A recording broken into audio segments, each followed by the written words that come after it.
Hi అండి. Sorry for the late. స్టోరీలోకెళ్ళిపోదాం. 'నీ తనువు నాదే చెలి' పార్ట్ 2. ఇక హాల్‌లో కూర్చొని ఫోన్ చూసుకుంటున్న ఆకాష్ వాళ్ళ నాయనమ్మ సులోచనాదేవి గారు ఫోన్ చేస్తారు. నాని ఏంటి ఈ టైంలో ఫోన్ చేస్తుందని అనుకుని లిఫ్ట్ చేసి హలో చెప్పు నాని అని అంటాడు. పెద్దబాబు ఎక్కడున్నావు? నీతో ఒక విషయం గురించి మాట్లాడాలిరా త్వరగా ఇంటికి రా అని అంటారు. "న్- నాని నేనిప్పుడు రావడానికి కుదరదు. కొంచెం సేపు అయ్యాక వస్తాలే అని కాల్ కట్ చేస్తాడు. ఏంటో ఈ కాలం పిల్లలు పెద్దవాళ్ళ మాటలు అస్సలు వినరు అనుకుని తన పనిలో మునిగిపోతారు. గుణ ఏంటి వీడింకా రావట్లేదు, ఎంతసేపు ఫ్రెష్ అవుతాడు అని గట్టిగా రేయ్ అరుణ్ అని అరుస్తాడు ఆకాషు. అబ్బా ఎందుకురా అలా అరుస్తున్నావు అని లోపల నుంచి బయటికి వస్తాడు. అరుణ్ ఎంతసేపురా స్నానం చేస్తావు? ఏదో బర్రెని తోమినట్టు అంతసేపు ఏంట్రా అని అంటాడు కోపంగా. తన్ని బర్రెతో పోల్చినందుకు అరుణ్‌కి కోపం వచ్చి, ఇప్పుడు ఏమైందిరా? నువ్వెళ్ళి ఇప్పుడు పొడి చేసేంత విషయం ఏముంది అని అన్నాడు.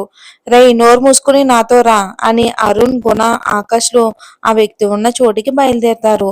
దారంతా అరుణ్ మనం ఎక్కడికి వెళ్తున్నామని ఆకాష్ బుర్ర తినేస్తూ ఉంటాడు. ఆకాష్ ఏమీ మాట్లాడడు. వాళ్ళు రావాల్సిన చోటు రాగానే ఫాస్ట్‌గా దిగి గుణాన్ని కీస్ అడిగి ఆ రూమ్ డోర్ ఓపెన్ చేస్తాడు ఆకాష్. మొన్న చూసిన గుణాకి ఆ వ్యక్తికి భయం వేసింది. ఈసారి దానికి రెండింతల కోపం. ఎరుపెక్కే కళ్ళతో తననే చూస్తున్న ఆకాష్ని చూసిన ఆయనకి కింద తడిచిపోయేంత భయం అయ్యింది. ఆకాష్ యాటిట్యూడ్గా నడుచుకుంటూ వచ్చి ఆ వ్యక్తి ముందు సిట్ అవుతాడు. రేయ్ ఇప్పటికైనా నిజం చెప్తావా లేదా? ఆ అమ్మాయిల్ని ఏం చేసావని అంటాడు ఆకాష్. అప్పటి వరకు సైలెంట్గా ఉన్న అరుణ్ కూడా అమ్మాయిల విషయం అనేసరికి సీరియస్ అయిపోతాడు. వాళ్ళ అనలాగానే నిప్పులు కక్కే కళ్ళతో ఆ వ్యక్తిని కాల్చేసేలా చూస్తూ ఉంటాడు. ఆ వ్యక్తి వాళ్ళు ఏమైతే నీకెందుకురా అని అంటాడు. లోపల భయంగా ఉన్న ధైర్యం తెచ్చుకుని నిన్నిలా అడిగితే వేస్ట్ రా అని అరుణ్ని ట్రీట్మెంట్ స్టార్ట్ చేయమని అంటాడు ఆ వ్యక్తికి. అది అర్థం అవక భయంగా చూస్తూ ఉంటాడు. అరుణ్ ఆ వ్యక్తి ముందుకు వెళ్ళి అమ్మాయిలు ఎక్కడున్నారో చెప్తావా లేదా అని అంటాడు చాలా పొగరుగా. మరి ఏం చేస్తారో చూద్దాం. చెప్పను అన్నట్లు చూస్తాడు ఆ వ్యక్తి. దానికి అరుణ్ తన పాకెట్లోంచి ఒక పొడవైన లావుగా ఉన్న సూది తీసుకుని ఆ వ్యక్తి చెయ్యి పట్టుకుని గట్టిగా లాగి గుచ్చుతాడు. దానికి ఆ వ్యక్తి గట్టిగా అరుస్తూ నిజం మొత్తం కక్కేస్తాడు. వచ్చిన పని అయిపోయిందని అనుకుని అక్కడి నుంచి ఆకాష్, అరుణ్, గుణ వెళ్ళిపోతారు. ఇక కట్ చేస్తే తన మీద నుండి లేస్తున్న విరాజ్ను గట్టిగా పట్టుకుని ఆపేస్తూ I want you more baby అని అంటుంది హస్కీగా. విరాజు ఆమె మీద పడి ఆమెను స్పృశిస్తూ ఉంటాడు. మెల్లగా కిందకు వచ్చి ఆమె మొహమంతా ముద్దులు పెడుతూ ఆ లిప్స్ని అందుకుని అందులో ఉన్న అమృతాన్ని జొర్రుకుంటూ ఉంటాడు. గంటైనా ఆ పెదవుల యుద్ధం సాగుతూనే ఉంటుంది. అసలు ఎంతకీ తనివి తీరకపోవడంతో చిన్నగా తనని బైట్ చేసి వదిలిపెడతాడు విరాజు. ఇక మెల్లిగా అలా కిందకు వచ్చి తన మెడ మీద ముద్దులు పెడతాడు. అలా ఆమె ఎద మీద ముద్దులు పెడతాడు. దానికి రియా పూర్తిగా మైకంలోకి వెళ్ళిపోతుంది. అలా కిందకి వచ్చి ఆమె నాభి మొత్తం ముద్దులతో ముంచెత్తుతాడు. అలా ఆమె నడుము మీద కూడా ముద్దులు పెడుతూ తనివి తీరని చోటల్లా అంతా తాకుతూ ఉంటాడు. ఇక అలా ఆమె మీదకు చేరిపోయి ఆమె పెదవులన్నీ మళ్ళీ బంధించి ఆమెలోకి హార్డ్‌గా ప్రవేశిస్తాడు. అలా ఒక గంట వరకు వాళ్ళ తనువుల యుద్ధం సాగుతుంది. అలసిపోయిన అతనికి ఆమె ఎద మీద వాలిపోయి కళ్ళు మూసుకుని నిద్రలోకి జారుకుంటాడు. కట్ చేస్తే హేమా హేమా ఎక్కడున్నావు అని అనుకుంటూ వస్తుంది ఒక 55 ఏళ్లున్న ఆవిడ. ఇక్కడే ఉన్నామా అని వస్తుంది హేమ. ఎన్ని రోజులైంది హేమ నిన్ను చూసి, బాగా చిక్కిపోయినట్టున్నావు అని అంటుంది సరోజిని. నాకే అమ్మా బానే ఉన్నా కానీ ఏంటి విషయం ఇలా వచ్చావు అని అంటుంది హేమ. నాకు విశేషం ఏముంటుంది గాని తమ్ముడు ఉన్నాడు కదా రమేష్, వాడికి పెళ్లి సంబంధాలు చూస్తున్నాను. నీకు మొన్న చెప్పా కదా, అందుకే ఎవరో ఎందుకని సవతి కూతురు అదే ఆ భూమి ఉందిగా, దాన్ని వాడికి ఇచ్చి చేద్దామని నీకు ఈ విషయం చెప్దామని వచ్చాను. అమ్మ బానే ఉంది గాని ఆయన ఒప్పుకుంటారంటావా? తమ్ముడు అసలే మంచివాడు కాదు, తాగుళ్ళు తిరుగుళ్ళు అలవాటు ఉంది అని అంటుంది. మీ ఆయన్ని బుట్టలో వేసుకోవటం రాదే నీకు, ఏదోలాగా సర్ది చెప్పి ఒప్పించు అల్లుడు గారిని. ఆయన ఒప్పుకుంటే అది కూడా ఒప్పుకుంటుంది. అది అసలే అమాయకురాలు, ఏం చేసినా నోరు మూసుకుని నా దగ్గర పడి ఉంటుంది. సరే అమ్మా నేను ఆయన ఒప్పిస్తా అని వాళ్ళ అమ్మతో కబుర్లు చెప్తూ సమయాన్ని గడిపేస్తుంది హేమ. సరేనమ్మా, నేను ఇంక వెళ్తాను. అది రాగానే దానికి విషయం చెప్పు. మీ ఆయన్ని వల్లో వేసుకుని నీ మాట వినేలా చేసుకో. అర్థమైందా అని కూతురికి నూరు పోసి వెళ్ళిపోతుంది తల్లి. వాళ్ళ అమ్మతో మాటల్లో పడ్డ హేమకి భూమి ఎక్కడుందో కనిపించకపోయేసరికి ఒసేయ్ అని అరుస్తూ ఇల్లంతా వెతుకుతూ ఉంటుంది. తన రూంలో హాయిగా పడుకున్న భూమికి ఎవరో తన మీద నీళ్లు పోసేసరికి ఒక్కసారిగా లేచి కూర్చుంటుంది. ఒసేయ్, నువ్వు పడుకుంటే పనంతా ఎవడు చేస్తాడే అని గట్టిగా అరుస్తుంది హేమ. అన్ని పనులు చేసేసాను పిన్ని, అందుకే అలా పడుకున్నా. ఏం చేసావే? నా కూతురు కాలేజీ నుంచి వచ్చే టైం అయింది. వెళ్ళి దానికి వేడి నీళ్లు పెట్టి బట్టలు ఇస్త్రీ చేయి. పని లేకపోయినా భూమి ప్రశాంతంగా పడుకోవడం నచ్చక ఆ పని చెప్పి వెళ్ళిపోతుంది హేమ. భూమికి ఓపిక లేకపోయినా మళ్ళీ పడుకుంటే వాళ్ళ పిన్ని కొడుతుందేమోనని భయంతో మెల్లగా లేచి వాళ్ళ పిన్ని చెప్పిన పని చేయటానికి వెళ్తుంది. ఇక గుణని అరుణ్ణి విల్లాలో దింపేసి నాకు పని ఉంది అని ఆకాష్ బయలుదేరతాడు. ఆకాష్ కోసమే బయట ఉన్న సులోచన గారు ఆకాష్ రావడంతో తన కారుకి ఎదురుగా వెళ్ళి పెద్ద బాబు వచ్చేసావా, పద పద లోపలికని హడావిడి చేస్తారు. అబ్బా గ్రాని, ఏంటి నీ హడావిడి అంటాడు ఆకాష్. నువ్వు పదరా ముందు చెప్తాను అని అంటారు సులోచన గారు. తనని సోఫాలో కూర్చోబెట్టి ఆవిడ ఎదురుగా కూర్చుని, నానా ఆకాష్, నీకు తెలుసు కదా, అమ్మా నాన్న చనిపోయినప్పుడు పంతులు గారు నీకు గండం ఉందని చెప్పారు కదా. అబ్బా గ్రాని, అవన్నీ ఇప్పుడెందుకు అని అంటాడు ఆకాశు. రే నన్ను చెప్పనివ్వు. నీకు 25 సంవత్సరాలు వచ్చాక నిన్ను రామేశ్వరం గుడిలో ఒక పూజ జరిపిస్తే ఆ గండం పోతుందని అన్నారు. ఇప్పుడు నీకు 25 ఏళ్ళు, మనం రేపే రామేశ్వరం బయలుదేరుతున్నాం అని అంటారు సులోచన గారు. అబ్బా గ్రాని, ఇప్పుడంటే ఎలా చెప్పు, నాకు చాలా పనుంది. మళ్ళీ ఎప్పుడైనా వెళ్దాంలే, ఇప్పుడంతా అదేమీ అవ్వదు అని చిన్నపిల్లల్లా మారం చేస్తాడు. నువ్వెన్ని వేషాలు వేసినా నా నిర్ణయం మారదు అని అక్కడి నుండి వెళ్ళిపోతారు. బయట తన పని చూసుకుని కాళ్ళు కడుక్కుని ఇంట్లోకి అడుగు పెడతారు శేఖర్ గారు.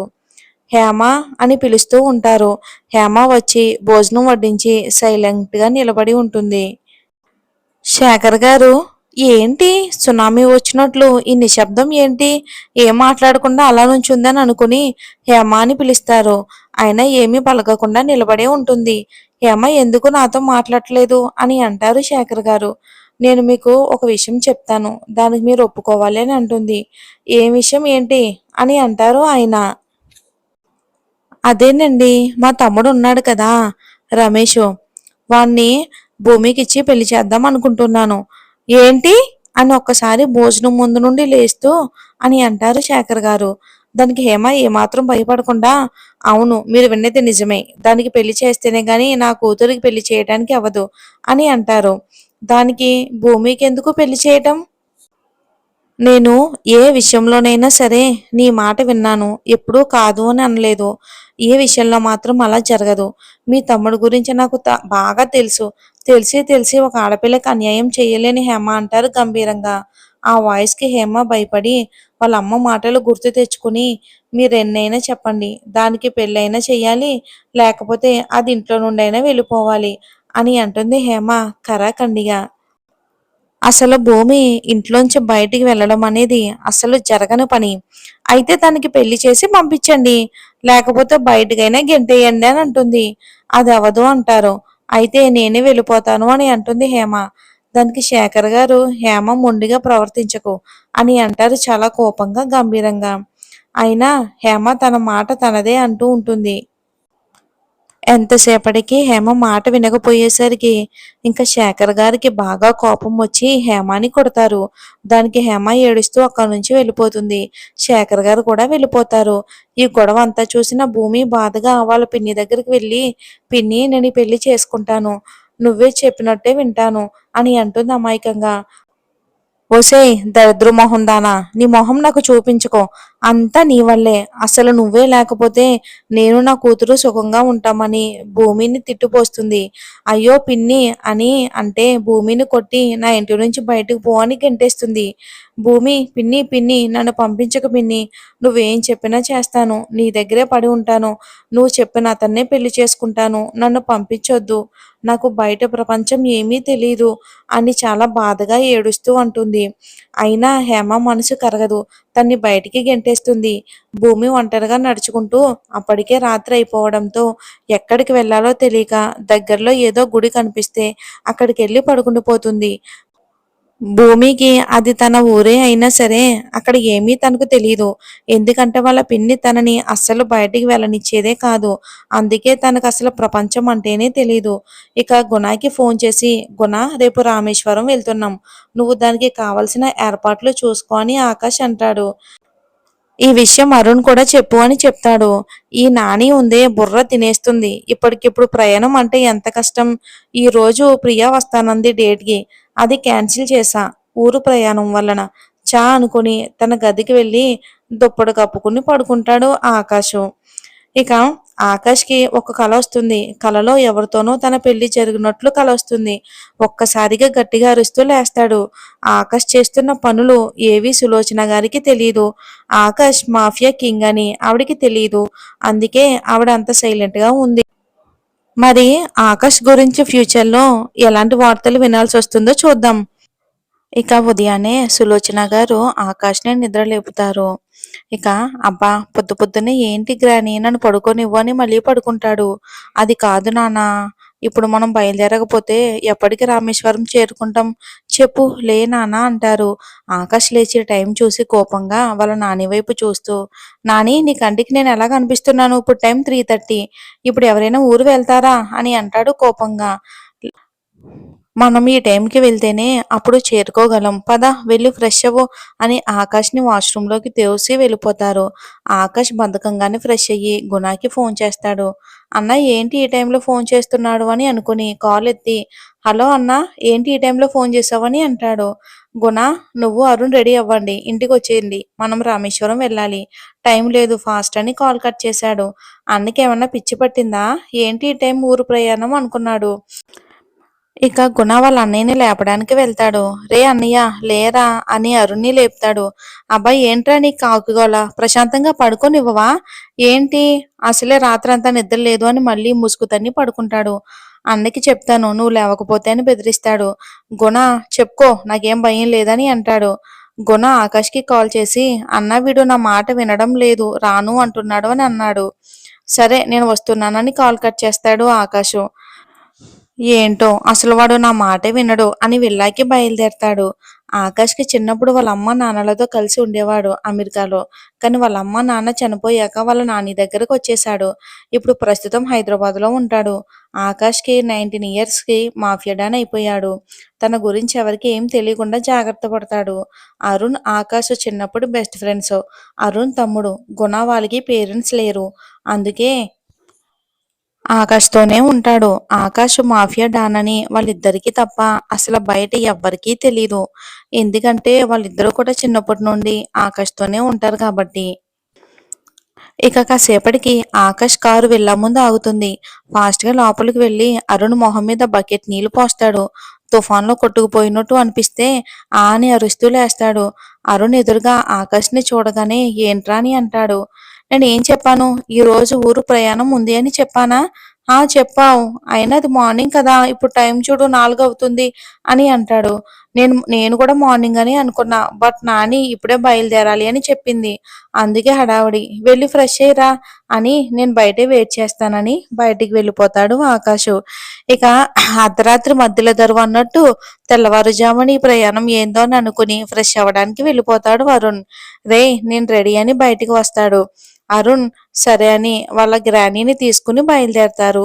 హైదరాబాద్ నుంచి రామేశ్వరం చాలా దూరం 6 గంటల ప్రయాణం. కారులో వెళ్ళగానే నిద్రాదేవిని ఆహ్వానిస్తాడు. ఆకాష్‌కి నిద్ర వస్తున్నా డ్రైవింగ్ చెయ్యాలి కాబట్టి డ్రైవ్ చేస్తూ ఉంటాడు. ఒక 2 గంటల ప్రయాణం తర్వాత ఆకాష్ ప్లేస్‌లోకి గుణ వస్తాడు. ఆకాష్‌కి కూడా నిద్రపోతాడు. ఇక కట్ చేస్తే పనులన్నీ తనే చేసుకోవాలి. భూమి తెల్లవారుజామునే లేచింది. ఈరోజు కూడా పని చెయ్యాలని 4:30కే లేచింది. కానీ కానీ భూమి లేచి చూస్తే గుడిలో ఉంది. తనకేమీ తెలీదు. తను పుట్టి పెరిగిన ఊరైనా సరే తనకిక్కడేమీ తెలీదు. కనీసం వాళ్ళ ఇంటికి దారి కూడా తెలీదు అని అనుకుని నీటిలో మునిగి బయటికి వస్తుంది. అలా నెమ్మదిగా సూర్యోదయం కూడా అయిపోతుంది. ఆ ఎండకి తనకి తడిగా ఉన్న బట్టలు ఆరిపోతాయి అని. గుడి ఆవరణలో కూర్చుని తన జీవితం ఒక ప్రశ్నగా మారింది అనుకుని అలా ఆలోచిస్తూ ఉంటుంది. 10ంటికి రామేశ్వరం చేరుకోవాల్సిన వాళ్ళు గుణ ర్యాష్ డ్రైవింగ్‌కి 9ంటికే వచ్చేశారు. గుణ దిగి అన్నా లే అని ఆకాష్‌ని లేపుతాడు. అలా అందరూ లేస్తారు. ఒక్క అరుణ్ తప్ప. అరుణ్ పసిపిల్లాడిలా ముడుచుకుని పడుకుంటాడు వెనకాలే. పెళ్లి చేసుకునే వయసొచ్చినా వీడికి పసితనం పోలేదు అని అనుకుని లేపుతారు సులోచన గారు. అబ్బా గ్రాని నన్ను పడుకోనివ్వు అని అంటాడు.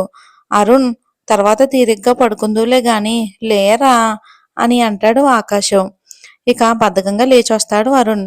ఇప్పటి వరకు ప్రశాంతంగా ఉన్న ఆకాష్కి ఒక్కసారి తన గుండె చాలా గట్టిగా కొట్టుకుంటుంది. ఏంటబ్బా ఇంత గట్టిగా కొట్టుకుంటుంది అని అనుకుంటూ గుడిలోకి వెళ్తాడు. ఎవరో పెద్దవాళ్ళు వచ్చారు అని జనాలు చెవులు కోరుకుంటుంటే ఆ మాటలు భూమి చెవిలో పడతాయి. ఆ క్షణంలో తన గుండె కూడా చాలా గట్టిగా కొట్టుకుంటుంది. మరి అది ఎందుకో తనకు కూడా అర్థం కాలేదు. ఇక నమస్కారం పంతులు గారు అని అంటారు సులోచన గారు. నమస్కారం అమ్మా అందరూ బాగున్నారా అని అంటారు. అందరూ బాగున్నారు పంతులు గారు. నా మనవడికి అప్పుడు గండమని చెప్పారు కదా. హా! అన్నానమ్మా. అబ్బాయికి 25 సంవత్సరాలు వచ్చినట్టున్నాయి అని అన్నారు. అవును పంతులు గారు మీరు గండం పోవడానికి పూజ జరిపిస్తా అన్నారు కదా! అందుకే వచ్చామని అన్నారు.